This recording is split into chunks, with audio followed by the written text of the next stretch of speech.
भी उसको भी कम से कम 3 बार रिवाइंड करना पड़ेगा, तब जाके सब्जेक्ट आपके हाथ में आएगा। बहुत सारे बच्चे हम लोग तो ऐसे बोलते हैं कि टैक्स याद नहीं रहता, टैक्स याद रहता भूल जाते हैं, 2 महीना पहले जब तक पढ़े थे सब फाइन था, अब सब लगता भूल गए। तो ये सब जो आपके साथ हो रहा है ना, वो लिटरली सबके साथ होता है।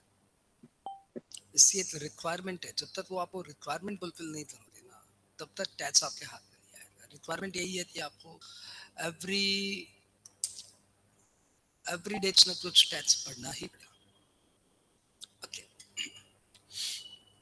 लास्ट क्लास तक हमने 48 तक कर लिया था, 43 हम लोग पहले पढ़ चुके हैं। आज हम लोग स्टार्ट करते हैं 44 से।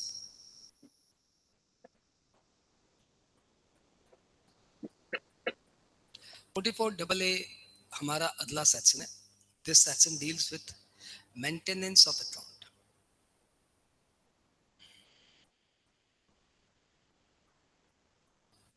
इसके लिए हम लोग एसएससी को 2 पार्ट में डिवाइड करते हैं, एक तो स्पेसिफाइड प्रोफेशन कर रहे हैं और एक बात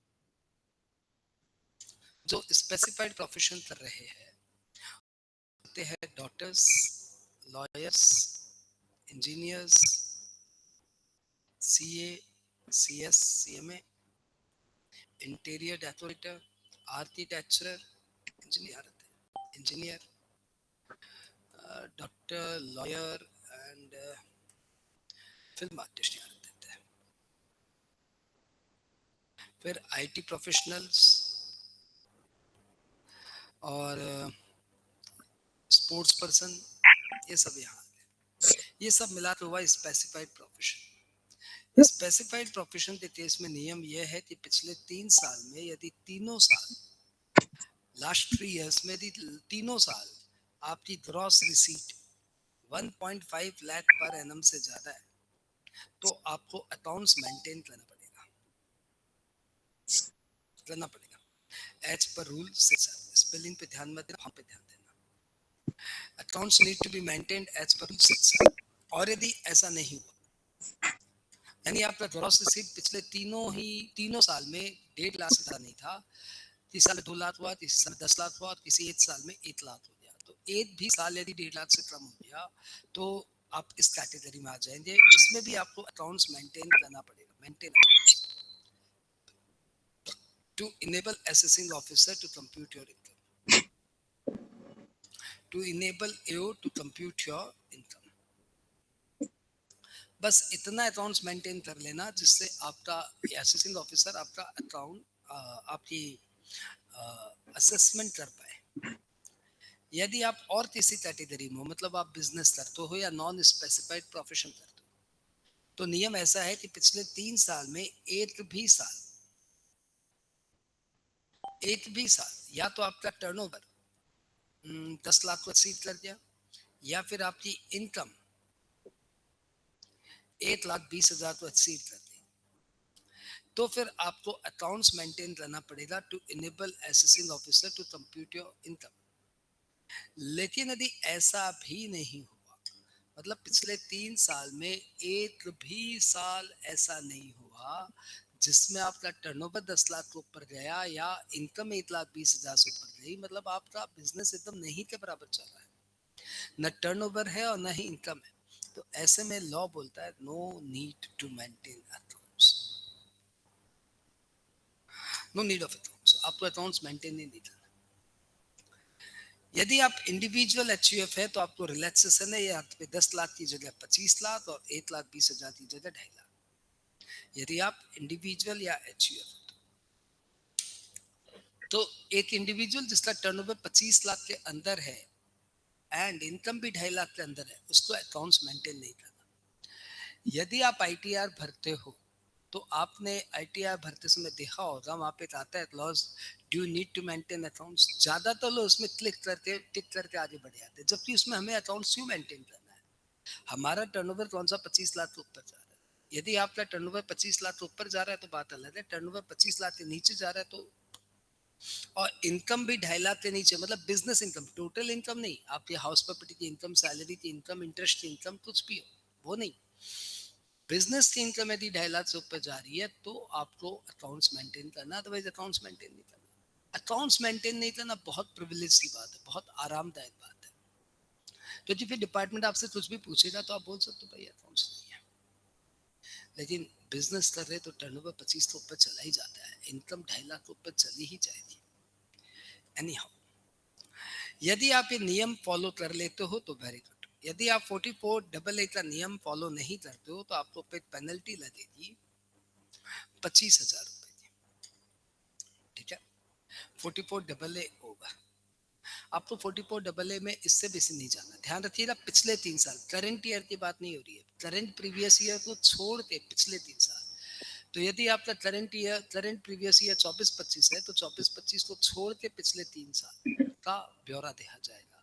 प्रोफेशन में तीनों साल रिसीट 1.5 लाख से ज्यादा होनी चाहिए, और बिजनेस में 3 में से कोई भी 1 साल लिमिट से पार होना पड़ेगा, तब आपका अकाउंट्स मैंडेटरी हो जाएगा। आई होप सबको क्लियर।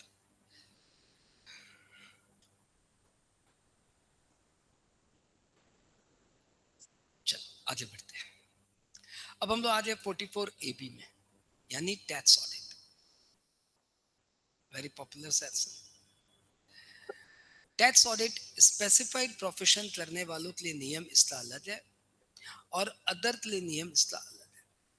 स्पेसिफाइड प्रोफेशन मतलब वही डॉक्टर, लॉयर, फिल्म आर्टिस्ट नहीं, doctor, lawyer, engineer, CA, CS, CMA, interior decorator, architecturer, वापस इंजीनियर बोल देते हैं, फिल्म आर्टिस्ट, स्पोर्ट्स पर्सन या आईटी प्रोफेशनल। इनके लिए नियम यह है कि यदि आपकी ग्रॉस रिसीट 50 लाख से ज्यादा है तो आपको ऑडिट करवाना पड़ेगा। I need to check it, is it 50 या 25, कंफर्म करना। और यदि आप और किसी प्रोफेशन में हो, यदि आपका टर्नओवर 1 करोड़ से ज्यादा है तो आपको अकाउंट्स ऑडिट करवाना पड़ेगा, ऑडिट करवानी पड़ेगी। और ये ऑडिट रिपोर्ट आपको 30 सितंबर तक डिपार्टमेंट को जमा करना है। 30 सितंबर ऑफ असेसमेंट ईयर तक डिपार्टमेंट को जमा करना है। और जिनकी भी ऑडिट कंपलसरी होती है उनको रिटर्न फाइलिंग डेट हो जाता है 31 अक्टूबर ऑफ असेसमेंट ईयर। तो इस दिन आपको रिटर्न ऑफ इनकम भरना है, उससे 1 महीने पहले आपको ऑडिट रिपोर्ट सबमिट करनी है। बात क्लियर? ओके। लेकिन इसमें एक छोटा सा रिलैक्सेशन आ गया मोदी सरकार के राज में। मोदी सरकार ने क्या कह दिया कि यदि आपका, थैंक यू देता, यदि आपका कैश रिसीट 5% ऑफ टर्नओवर के अंदर है, कैश पेमेंट 5% ऑफ टर्नओवर के अंदर है, टर्नओवर नहीं, टोटल पेमेंट, टोटल रिसीट,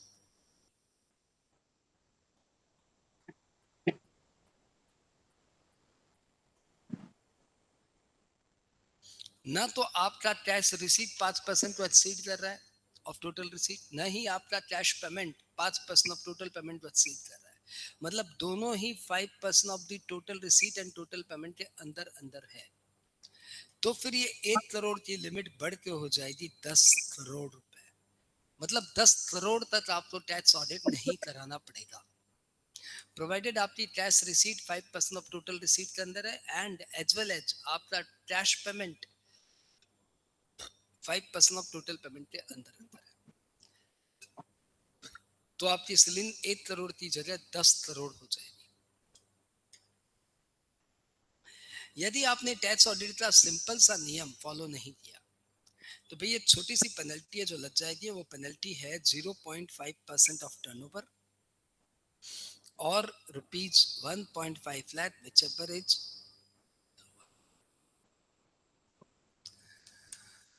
यानी ज्यादा से ज्यादा 1.5 लाख की पेनल्टी है in case you fail to get your accounts audited. I hope 44AB इतना छोटा सा आपसे हो गया। देखो अकाउंट्स का मैंने कोड बनाया 44AA अकाउंट्स। हाँ, आप अकाउंट्स अग्रवाल भी बोल सकते हो क्योंकि अग्रवाल लोग अकाउंट्स बहुत अच्छा पढ़ा रहे हैं इन दिनों में। 44 accounts 44AB audit of books. तो इससे आपको ऑडिट ऑफ बुक्स भी याद रह सकता है।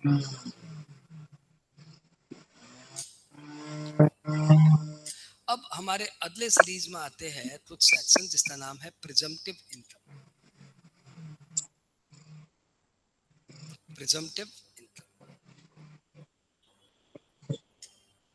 सेक्शन है 44 AD, 44 ADA, 44 AE। पहले आप स्टार्ट करो 44 AD से। This is applicable to individual HUF firm and this is not applicable to LLP. The section says 44 AD suggests कि यदि आप कोई भी बिजनेस करते हो, you are doing any business, कोई भी बिजनेस other than कमीशन या ब्रोकरेज का बिजनेस, क्योंकि कमीशन या ब्रोकरेज के बिजनेस में टर्नओवर मायने नहीं रखता, ये इंपॉर्टेंट नहीं है। कमीशन एंड ब्रोकरेज वाला बिजनेस नहीं चलेगा। या फिर आप ट्रांसपोर्ट का बिजनेस कर रहे हो तो ट्रांसपोर्ट के बिजनेस के लिए हमारा अलग सेक्शन है 44 AE। और या फिर आप स्पेसिफाइड प्रोफेशन कर रहे हो तो यहाँ पे बताइए, तो स्पेसिफाइड प्रोफेशन के लिए सेक्शन है 44 ADA। इन तीन बिजनेसेस में आप कोई ATIA IBIC वाला बेनिफिट क्लेम नहीं कर रहे, ये सब आप क्लेम नहीं कर रहे, ठीक है। और आपका टर्नओवर एक लिमिट से ज्यादा नहीं है, मतलब 2 करोड़ से ज्यादा नहीं है। और यदि आपकी कैश रिसीट 5% के अंदर अंदर है तो आपका टर्नओवर 3 करोड़ तक हो सकता है 44 AD क्लेम करने के लिए। तो सपोज मेरी कैश रिसीट 5% के अंदर है तो मैं 44 AD 3 करोड़ के टर्नओवर तक क्लेम कर सकता हूं, यानी मेरा टर्नओवर है 2.8 करोड़, स्टिल मैं 44 AD क्लेम कर सकता हूं, ठीक है।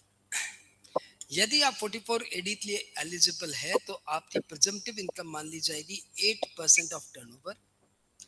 और यदि आपका turnover account payee cheque, account payee draft या इलेक्ट्रॉनिक क्लियरेंस सिस्टम से कलेक्ट हुआ है by due date of filing of return, तो फिर आपका प्रिजम्पटिव इनकम 8% की जगह हो जाएगा 6% ऑफ टर्नओवर। तो सपोज मेरा टर्नओवर है इस साल का 1.5 CR और उसमें से मैंने 120 करोड़ निकाले, सॉरी 120 लाख निकाले हैं चेक से और 30 लाख निकाले हैं कैश से, मतलब ये मेरा टर्नओवर हुआ है। तो लॉ बोलता है जितना आपको चेक से मिला उसका 6% ले लीजिए और जितना आपको कैश में मिला उसका 8% ले लीजिए, ठीक है। यहाँ तक ये यहाँ तक क्लियर। अब सपोज मेरा पेमेंट ना तो कैश में आया ना चेक में आया, लिटरली पेमेंट आया ही नहीं, तो लॉ बोलते ठीक है ना, due date of filing of return तक वेट करते हैं। Due date of filing of return तक आपका टर्नओवर कैसे आया ये बताइए। तो हमने बोला भाई अभी भी नहीं आया, तो लॉ बोलता है तब तो फिर 8% लेके क्लोज करिए। तो turnover due date of filing of return तक आ गया तो पूछेंगे किससे आया, अकाउंट पे चेक से आया तो 6%, और इलेक्ट्रॉनिक क्लियरिंग सिस्टम से आया तो 6%, और कैश या बेरर चेक से आया तो 8%, और आया ही नहीं तो 8%। अच्छा, यदि ये आपकी प्रिजम्पटिव इनकम होती है तो फिर आपको और कोई एक्सपेंडिचर अलाउड नहीं होता।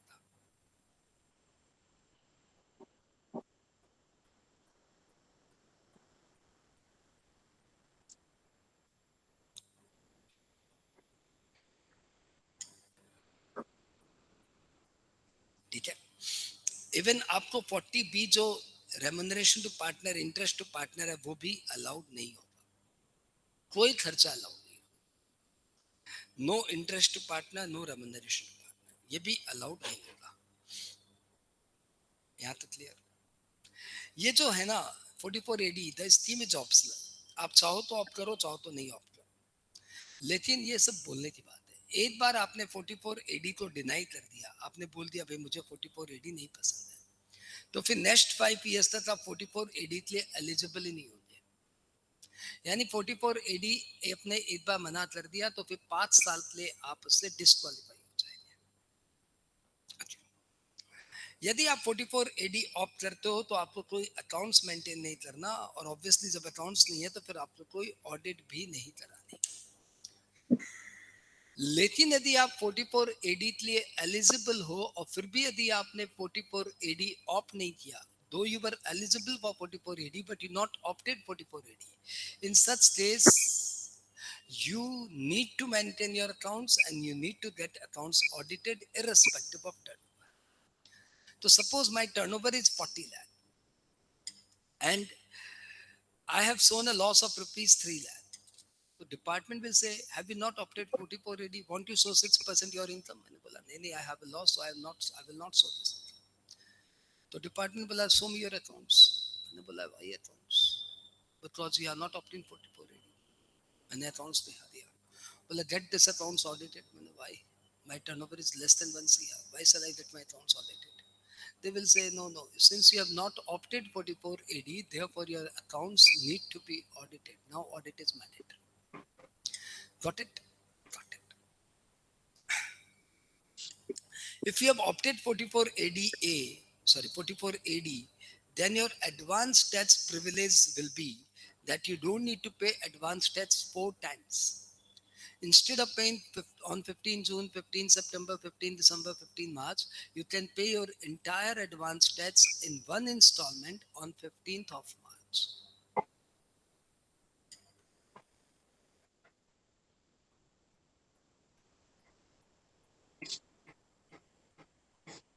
Okay. Now we are moving to section 44 ADA. एक बात पहले कंफर्म कर दो, 44 AD is very clear. 44 AD सबका हो गया, कुछ रह तो नहीं गया, कुछ छूट तो नहीं गया.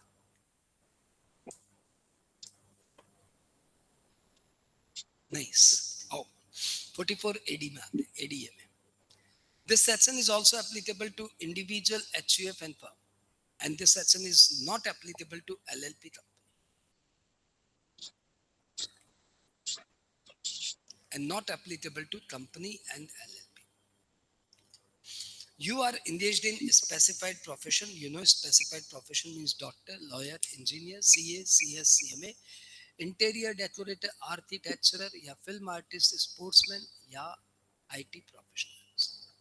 यदि ये स्पेसिफाइड प्रोफेशन में आप इंगेज्ड हो और आपका टर्नओवर 50 लाख के अंदर है, आपका टर्नओवर 50 लाख के अंदर है तो आप 44 ADA में आ सकते हो. और यदि आप 44 ADA स्कीम ऑप्ट करते हो तो आपका प्रिजम्पटिव इनकम मान लिया जाएगा 50% of your turnover, 50% of your gross receipt. जो भी आपकी ग्रॉस रिसीट है उसका 50% आपकी इनकम मान ली जाएगी. लेकिन यदि आपका cash collection 5% of total receipt के अंदर अंदर है तो फिर 50 लाख की लिमिट बढ़ के आपके लिए हो जाएगी 75 लाख, यानी आपका टर्नओवर 75 लाख तक है, आपकी ग्रॉस रिसीट 75 लाख तक है, still you can opt 44 ADA. Presumptive income कितनी? 50%. 44 AD में कितना था? 6%. तो सर यहाँ पे account payee cheque, account payee draft आए तो कोई कंसेशन है? 50%.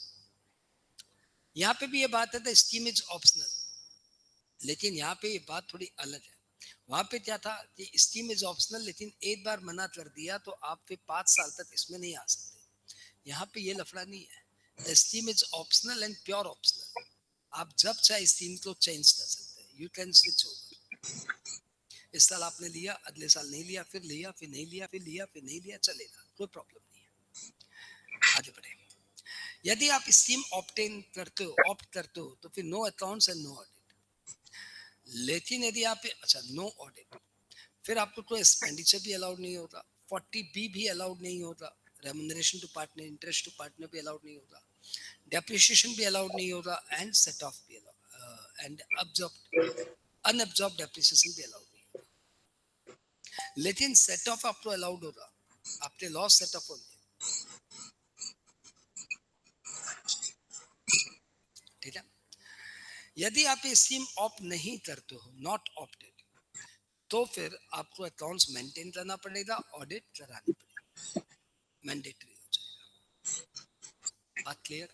यहाँ पे भी एडवांस टैक्स का वही प्रिविलेज है. यदि आपने 44 ADA ऑप्ट कर लिया तो आप एडवांस टैक्स 15 मार्च को दे सकते हो 1 इंस्टॉलमेंट। आगे बढ़े, अगला सेक्शन आ गया 44AE। ये सेक्शन स्पेसिफिकली ट्रांसपोर्टर के लिए है, वो बंदे जो plying, leasing, hiring of goods carriage में इंगेज्ड है। Persons who are engaged in the business of plying, leasing, hiring goods carriage। आप कोई भी एसएससी हो, आप इसमें आ सकते हो। Even you are company, you can opt 44AE। Condition बस यही है कि you are engaged in the business of plying, leasing, hiring goods carriage। यानी पैसेंजर ट्रांसपोर्ट इसमें नहीं आ सकता, सिर्फ गुड्स ट्रांसपोर्ट इसमें आ सकता है। आपके पास during the previous year at any time 10 से बेसी व्हीकल नहीं होनी चाहिए, 10 से बेसी व्हीकल नहीं होनी चाहिए। 10 तक क्या चलेगा, 11 होते ही 44AE से अप आउट।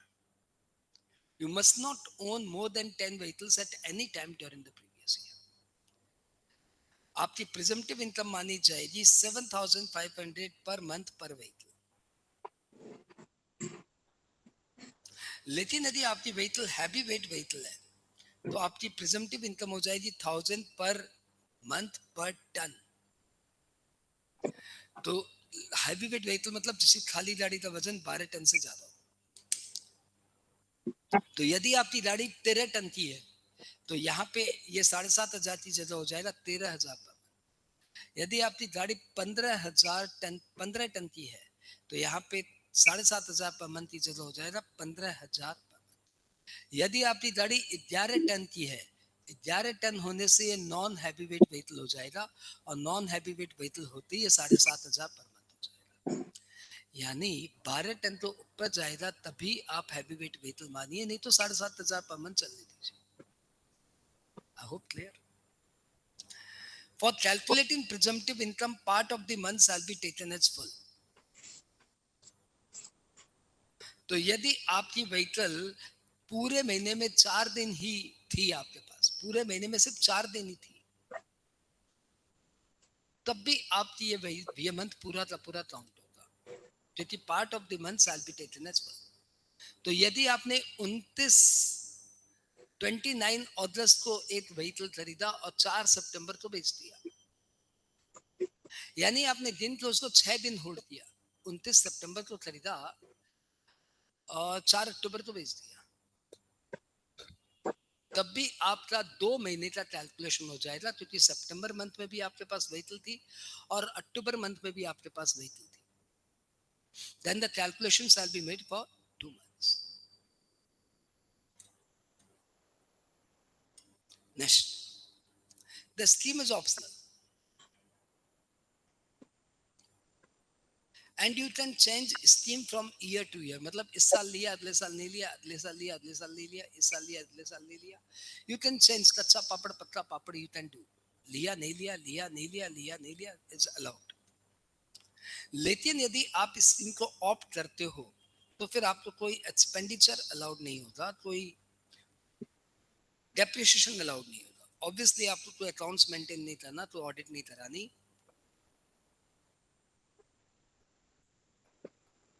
लेकिन यहाँ पे 40B जो कि इंटरेस्ट टू पार्टनर और रेम्युनरेशन टू पार्टनर है, वो यहाँ पे अलाउड हो जाएगा। ध्यान दीजिए, interest to partner, remuneration to partner का क्या खेला है। ये 44AD में कोई सूरत हाल पे अलाउड नहीं होगा, लेकिन 44AE में ये अलाउड हो जाएगा। यदि आप स्कीम ऑप्ट नहीं करते हो तो फिर आपको अकाउंट्स बनाना पड़ेगा और ऑडिट करवानी पड़ेगी मैंडेटरी। और यहाँ पे भी एडवांस टैक्स का वही प्रिविलेज है कि यदि आपने 44AE ऑप्ट किया है तो आप साल में एक ही एडवांस टैक्स देंगे on 15 March of previous year. तो आई होप ये काम हो गया। अच्छा, इसमें छोटी सी बात और बता दूं, आपने व्हीकल कब इंस्टॉल किया, मतलब व्हीकल कब रोड पे लाए, इससे मतलब नहीं है। जैसे ही आपने व्हीकल खरीदा, आपकी 44AE काउंटिंग शुरू हो जाएगी। व्हीकल खरीदने से व्हीकल को रोड पे लाने में थोड़ा सा अंतर होता है, थोड़ा सा मोटर व्हीकल रजिस्ट्रेशन एक्ट की फॉर्मेलिटीज करनी पड़ती है, उसमें कई बार 3-4 दिन लग जाते हैं, कई बार 7-8 दिन भी लग जाते हैं। तो लॉ बोलता है भाई मुझे मतलब नहीं कि आपका रोड पे व्हीकल आया नहीं आया, जैसे ही आपने व्हीकल खरीद लिया 44 AD कैलकुलेशन शुरू हो जाएगा। बात क्लियर? यदि आपने हायर परचेज में व्हीकल खरीदा है तो आप उसके ओनर बनेंगे only when you pay the last instalment. But 44 AE के लिए आप ओनर माने जाएंगे when you pay make the payment of down payment. तो जैसे ही आपने उस व्हीकल को खरीदा हायर परचेज में, इमीडिएटली डाउन पेमेंट देने के साथ ही आप उस व्हीकल के ओनर मान लिए जाएंगे। आई होप आपको पीजीबीपी में जितना मैंने कराया उतने सेक्शंस तो एकदम घोटा मार के रखना चाहिए। इसके बाद आपको एमटीपी, आरटीपी और इंस्टीट्यूट के जो क्वेश्चन पेपर है वो सब ढंग से देख लेने चाहिए, सब बहुत ईजी है। न्यूमेरिकल पीजीबीपी का सैलरी से भी ज्यादा ईजी है और थ्योरी पीजीबीपी की किसी से भी ज्यादा टफ है, लेकिन इसलिए न्यूमेरिकल्स बहुत ईजी है। तो ये थ्योरी सुनने के बाद आप सारे न्यूमेरिकल्स इंस्टीट्यूट के मैट के एमटीपी आरटीपी के देख लीजिए, आपका पीजीबीपी चैप्टर फिनिश हो गया। ठीक है, आज की क्लास हमें यहीं पे एक बार समाप्त करनी पड़ेगी। नेक्स्ट क्लास हम लोग उठा के लाएंगे कैपिटल गेन जैसे महान टॉपिक्स। किसी को कुछ बोलना है तो बोल दो फटाफट। Thank you.